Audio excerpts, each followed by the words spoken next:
Matapos makarecover sa jet lag, tila sinagot na ni Billy Crawford ang viral video na kapansin-pansin ang kanyang pamamayat.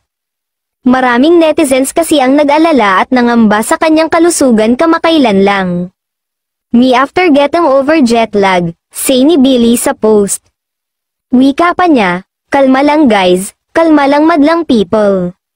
Magugunitang ilang linggo ring naging malayo sa pamilya si Billy dahil sa pinagkakaabalahan niyang mga proyekto sa France.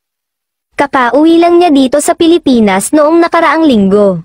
Sa hiwalay na IG story, ibinandera naman ng singer ang kanyang appreciation para sa misis na si Colleen Garcia na dinapensahan siya mula sa bashers.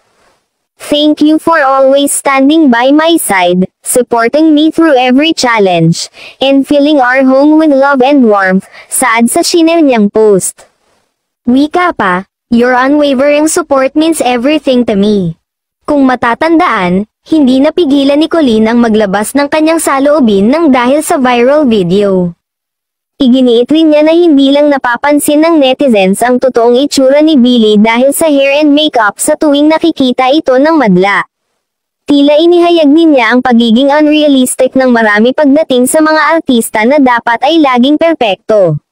Syempre people just say the glammed up version of us lang, which isn't really how we look on a daily basis, si ng aktres.